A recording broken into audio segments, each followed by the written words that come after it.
Hello friends, welcome back to our channel. This is Arun. In this session, I am going to give you an excellent trick how to find Van 't Hoff factor.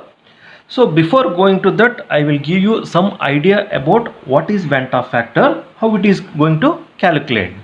Look here, suppose NaCl is an electrolyte.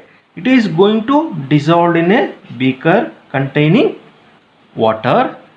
So NaCl is an electrolyte undergo dissociation to form Na plus and Cl minus ions. Look here friends, before dissociation we are taken here one molecule. So after dissociation we are getting two particles.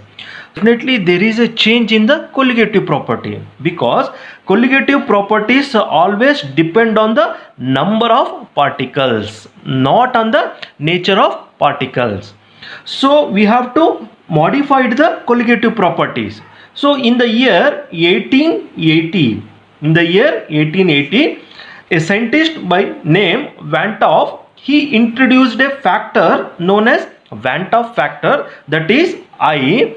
So for the extent of association or dissociation, so he modified the colligative property by putting his factor, that is I.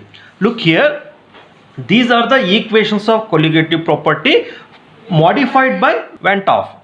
So the relative lowering of vapor pressure equals P1 naught minus P naught by P1 naught equals I. I is a Van 't Hoff factor into N2 by N1. Elevation of boiling point delta Tb equals I into Kb into M. So similarly, depression of freezing point equals delta Tf equals I into Kf into M. And the last one, osmotic pressure equals I into W2RT by V into M2.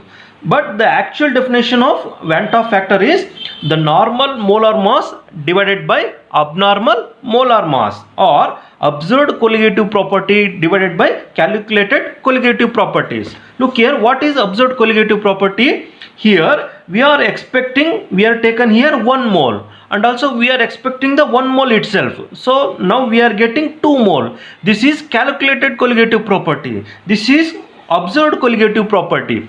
So by observed colligative property by calculated colligative property, we get the Van 't Hoff factor I. So I will discuss 3 cases here friends. The first case is, what is the value of I for non-electrolytes?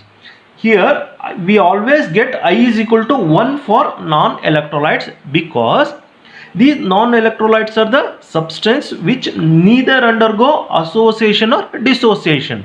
So alpha is equal to 0. So by this equation, I is equal to 1 minus alpha plus N alpha. This is an equation for dissociation Van 't Hoff factor. I don't want to derive this equation friends.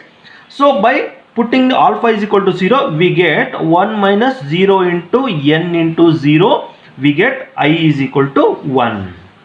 For examples, non-electrolyte urea, glucose, sucrose, etc. These are the non-electrolytes having Van 't Hoff factor 1. So next move on to a second case, strong electrolytes. These are the electrolyte which dissociates completely, as you know that. For example, NaCl undergo dissociation to produce Na plus and Cl minus ion. The Van 't Hoff factor I is always equal to N for strong electrolyte. What is N here friends? This is the number of particles formed after dissociation. So how we get this I is equal to N for strong electrolyte? Look here, by using formula I is equal to 1 minus alpha into N alpha. For strong electrolyte, alpha is equal to degree of dissociation. Is it 100 by 100? That is 100% undergo dissociation. So we get alpha is equal to 1. By substituting the alpha is equal to 1, we get 1 minus alpha into N into alpha. Plus 1 minus 1 get cancelled. We get I is equal to N. Here how it is possible? Just look here friends. Here the number of particle formed here is 2. So N is equal to 2. That is Van 't Hoff factor for NaCl is equal to 2. Is it right friends? Next move on to the weak electrolyte. So weak electrolyte, Example, CH3COOH. This is a weak acid which undergo partial ionization. That gives CH3COO minus plus H plus. So how to calculate the I here? 1 minus alpha plus N alpha. So no need to worry about alpha here, friends. They will give, don't worry. So if they give means you can calculate the I for weak electrolyte very easily. Look here, friends. If you know the concept of Van 't Hoff factor, you can easily solve these type of questions. These questions are very important and also very easy. So first question is, determine the Van 't Hoff factor of the electrolyte in the following. So first one is urea solution. As you know that urea is a non-electrolyte. It doesn't undergo association or dissociation. So I is equal to 1. Next, move on to the second one, KCl solution with 80% dissociation. So alpha is equal to 80 by 100. We get 0.8. So what is the formula here? I is equal to 1 minus alpha plus N alpha. Here what is the value of N here? KCl undergo dissociation to form K plus and Cl minus ions. So N here is N is equal to 2. So by substituting the value, alpha is equal to 0.8 and N is equal to 2, we get 1 minus alpha is 0.8 plus N here is 2 into 0.8. We get 1 minus 0.8 is 0.2 plus 1.6. Therefore we get 1.8. 1.8 is the Van 't Hoff factor of KCl with 80% dissociation. Next, move on to the third question, MgCl2 solution with 70% dissociation. As you know that alpha is equal to 70 by 100, we get 0.7. The formula is I is equal to 1 minus alpha plus N alpha. N here is 3 because MgCl2 dissociate to produce Mg2 plus ion plus 2Cl minus ions. Therefore the number of particle here is N is equal to 3.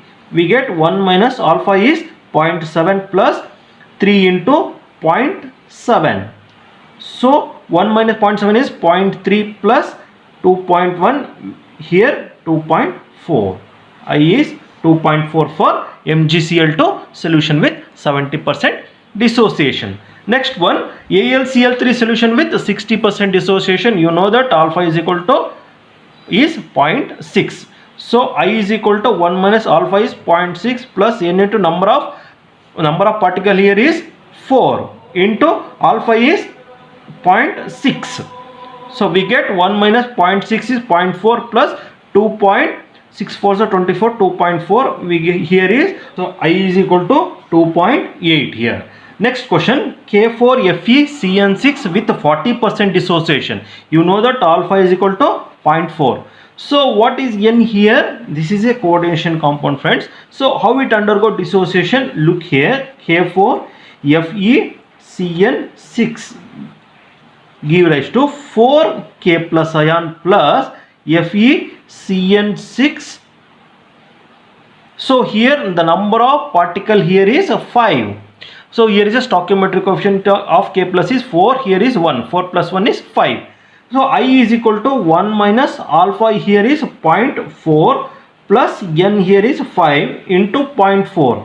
1 minus 0.4 is 0.6 plus 2.0, that is 2.6. I is equal to 2.6 for K4FeCN6 with 40% dissociation.